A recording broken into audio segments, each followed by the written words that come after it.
Welcome to Cinema Bites, your go-to for movie recaps in a flash. Big twists, epic moments, all in just minutes. The movie starts with a human smuggler who takes money to illegally transport people. This smuggler transports people from Mexico to America, a common migration in the Americas. Then we see what happens midway through the journey. They find themselves in the middle of the desert, and the smuggler threatens them, saying, "Hand over your money willingly, and I'll let you live." The people comply, handing over all their money. Suddenly, a man dressed in black appears. The man moves toward them at an unusual speed, and despite being shot several times, he is unharmed. He continues toward the smuggler, knocks him down, and kills him. The story then flashes back 2 days to explain what happened. We are taken to a large secret military facility. Inside, there's a restricted area labeled "No Entry," where research on living creatures is conducted. America has been attempting this for a long time to create an army of non-American beings or humans, so they wouldn't mourn their deaths and could fight with all their might without hesitation. We see a doctor in charge of the research injecting a pig with a substance, explaining that evolving creatures is challenging but ultimately beneficial. He later meets with a general, who informs him of upcoming visitors they need to impress with their progress. The doctor assures him it's manageable. The scene then shifts to the most secure prison in Mexico, known for being inescapable. We meet its most notorious inmate, Da Vinci, a criminal who bribed all the police in Mexico and neighboring countries. As he enters the dining hall, the other inmates celebrate his birthday. Even the prison warden joins in. They mention his upcoming transfer, and he advises them to remain Unite D. They present him with a soccer ball as a birthday gift. Later, Da Vinci notices a new guard and expresses suspicion, warning the warden that assassins might be after him. He hands the new guard a drink to celebrate but remains cautious, knowing that this section of the prison lacks weapons. Meanwhile, preparations for Da Vinci's transfer are underway, with his team discussing the mission and its risks. We then see a news anchor from Mexico City on a phone call, upset about her sponsors backing out and her inability to pursue her dream. She later announces that they are covering the transfer of Mexico's most dangerous criminal, Da Vinci, to a more secure location rumored to be impenetrable. Despite his imprisonment, Da Vinci allegedly still runs his drug empire, with his rivals, the Messengers Gang, as his main enemies. He is also very secretive about his personal life, especially after his wife's death, leaving the whereabouts of his only son unknown. The scene shifts to Da Vinci in his cell, ending a live YouTube video. The prison surprisingly has internet and computers. He receives a call from a doctor running a rehab center for drug addicts, who wishes him a happy birthday and asks when they'll celebrate together. Da Vinci cryptically replies, "Tonight, I'll come to you." Back at the military facility, a high-ranking woman arrives to inspect the research. A black officer escorts her, reassuring her not to worry about the scorpions they encounter, as they fear her more than she fears them. The doctor explains their goal of creating soldiers who don't feel pain, essentially turning them into relentless killing machines. He demonstrates this by injecting a pig with a substance containing DNA, similar to what they plan to use on humans. However, the pig dies shortly after, prompting the woman to angrily demand results within a week, threatening the doctor's career. The doctor is later approached by another man who pressures him to find a solution before the deadline. Meanwhile, the news anchor prepares to interview Da Vinci in prison, purchasing a weapon for protection. Back at the facility, the black officer notices something unusual among the pigs used for experiments. One of the supposedly dead pigs begins moving, but the doctor pretends not to notice and continues his work. Then we see the reporter entering the prison boundaries, saying goodbye as she heads towards the prison. On the way, she mentions seeing a man with a gun in front of them, and it turns out she had planted the gun on him. Everyone rushes towards him, and she sneaks in to hide the camera, as cameras are not allowed inside. Later, the dark-skinned man tells his assistant to take all the pig carcasses and dispose of them far away. She loads them into an army truck, drives off with a bag full of them, and dumps them far away. She finds one pig still alive. Then we move to the prison, where the warden receives a message, and many others also get the same message. The appointed time has come. The warden goes to the surveillance room and tells the camera operator to take a break and smoke a cigarette. He turns off the cameras. Зрення. І як тільки Да Вінчі помічає, що камери вимкнені, він рухається, захоплює свій зброй і діє. We see the reporter moving closer to Da Vinci's cell. Then we see a new prison guard enter Da Vinci's cell and attempt to kill him, only to discover he killed a decoy, not Da Vinci. Da Vinci appears, having hidden, and kills the new guard. He escapes through a tunnel under his cell with another accomplice. When the guards arrive to capture him, they find the decoy's body in the cell and swear they won't let him go when they catch him. Meanwhile, the reporter films from inside the prison announcing, "Da Vinci has done it again. This news will shake all of Mexico. We then see one of the dumped pigs, seemingly dead, as a fox approaches it. It turns out the pig was pretending and, along with the other pigs, traps and kills the fox. Afterward, the pigs feast on the fox. Back at the prison, the special forces prepare to transfer the criminal from his cell, accompanied by the warden. They question how the man entered the cell in the first place, to which the warden responds, "I don't know, I swear." The commanding officer inspects the cell thoroughly. The officer moves the toilet and discovers a tunnel. He warns the warden, "If I find one of your men involved, you'll regret it." The warden realizes the officer isn't bluffing and leaves, humiliated in front of his men. As he exits, he spots the reporter and orders her and her camera to be removed. She curses him, accusing him of being blackmailed by Da Vinci. The guards throw her out. Meanwhile, the special forces descend into the tunnel searching for Da Vinci, who has already reached the other end, where his men welcome him with hugs,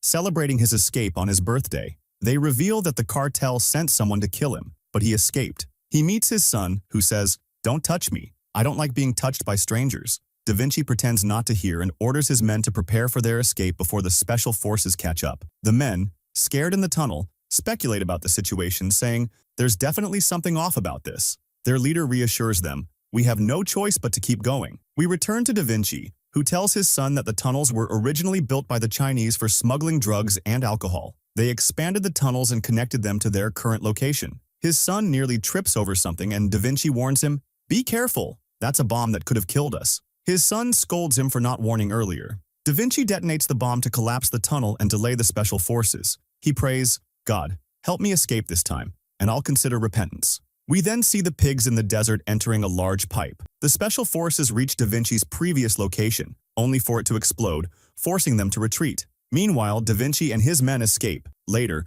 we see a doctor using cocaine and mocking the dark-skinned officer, saying, "He mixes cocaine, caffeine, and chemicals used to treat pigs." He steps out for a drink and returns. The officer checks on his team after the explosion, ensuring everyone is alive and urging them to find an exit before they die. Back at the lab, the pig attacks another test animal, tearing it apart. The doctor and officer watch in shock. The doctor exclaims, "We've created a terrifying killing machine that can be used anywhere." The pigs from the desert emerge from the pipe near the special forces and attack them, biting and tearing them apart. The forces fire randomly, unable to see or understand what's happening. Then we see the presenter saying she was rejected by the biggest radio station in the country because she tried to expose the truth. She's currently unemployed, but is preparing to present a show for Da Vinci to help him say what he wants through it. She hangs up and tells the cameraman he's not coming anyway. Then we see Da Vinci arriving at his friend the doctor's clinic. His friend says, "I haven't seen you in 6 years. Then we see his men telling the son,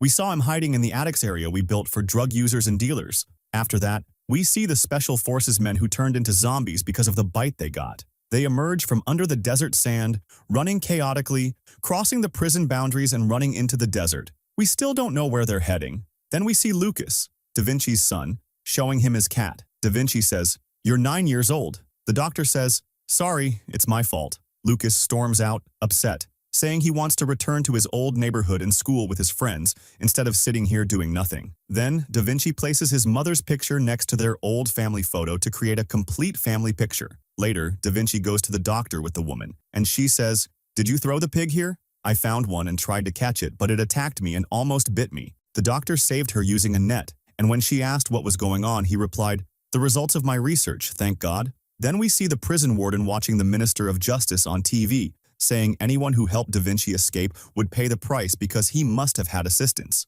We see the presenter reporting on Da Vinci's escape, questioning if he had help and whether he would return this time. The warden gets furious as the situation escalates. We then see the head of the gang talking to someone, saying, "Why isn't he dead?" The other replies, "You told me to put someone in prison, and I did. He's the one who killed him." The gang leader warns him not to make another mistake if he doesn't want to die. The warden feels trapped and scared because danger surrounds him from the government for helping Da Vinci, from the gang for allegedly helping Da Vinci, and from Da Vinci himself for being suspected of involvement in an assassination attempt. Da Vinci wakes up to find his son missing and hears gunshots. He rushes to find his son learning to shoot with his men. He warns him and walks away. Da Vinci tells his right-hand man, "The gang must have planted someone among us to kill me, just like they did with them." Meanwhile, someone in prison tries to convince Da Vinci's old friend to help him, saying Da Vinci threw him in prison. The friend refuses but says, "Get me out of here, and I'll kill him for you." We then see the presenter being summoned by the prison warden. who threatens her to cooperate in capturing Da Vinci.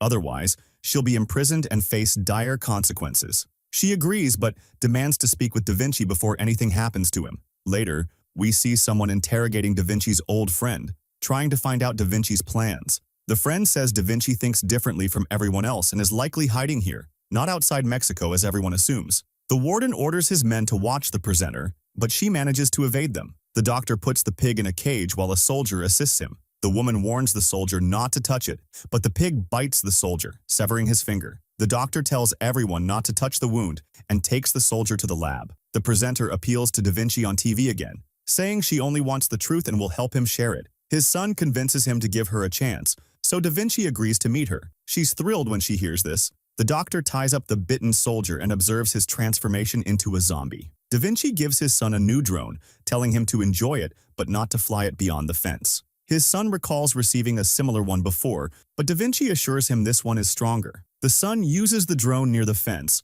and one of Da Vinci's men spots him and keeps an eye on him. Meanwhile, a man whose wife is unhappy takes a bag and runs away. We return to the beginning of the series with the smuggler gathering zombies, realizing one of the attackers is from the Special Forces. Lucas, Da Vinci's son, searches for his drone in the desert but can't find it. Da Vinci shoots a man sending messages via a pigeon, injuring his finger. His men rush to the scene upon hearing the gunshot. Da Vinci tries to kill the man, but he escapes, revealing he was sending messages because of Da Vinci's demanding wife. The man leaves a note saying, "Da Vinci is here." Da Vinci's right-hand man searches for Lucas, finding his things near the fence but not him. He continues searching, calling out for Lucas. Meanwhile, Da Vinci orders his men to find and kill the man who escaped, saying he wanted to do it himself but needs to check on Lucas, his son. However, he returns from the road he came from and goes back down into the hole in the room again. One of the men follows him down to catch him below. Then we move to Lucas, who meets one of the illegal immigrants after he transformed. But the man growls at him and Lucas throws stones at him. The man runs toward him to bite him, but he encounters Da Vinci's gun dog, which shoots the man. Da Vinci says to Lucas, "Don't worry, you're safe now." While he's hugging and comforting him, the man gets up again, attacks Da Vinci and bites him on the neck, transforming him. While Da Vinci is dying, he kills the man to keep him away from Lucas. Da Vinci keeps calling and running to find his son, but no one answers him. Da Vinci tells Lucas to run and go to your father and leave. Later, we see the man who escaped reach a room and set a trap for the one following him. As soon as the other approaches, the man attacks him in the dark, making it hard for the other to see him. The traitor manages to kill the other. Then we see Da Vinci running and meeting his son, who is also running toward him. He says to him, "Didn't I tell you not to leave?" His son replies, "Come with me. I saw Da Vinci, and he's dead." Da Vinci says, "Okay, let's go." But his son responds, "No, don't touch me, and I'm not leaving. We have to take his body." Da Vinci says, "Come on, stop being stubborn. We need to get out of here and I'll send someone to retrieve his body later." His son reluctantly agrees. As they're about to leave, Da Vinci suddenly gets up and grabs his son's leg. The son screams and calls for his father, who is stunned by what he's seeing until he snaps out of it and shoots Da Vinci. He says, "Traitor." The son replies, "He saved me from the man who attacked me." The father asks, "Did he bite you?" The son replies, "Yes, he did." The father says, "All right, let's go." Later, we see the traitor walking down the road, only to find himself surrounded by the special forces who have turned into zombies. They attack and kill him, and that's how the first part of our series ends. Stay tuned and give us a like if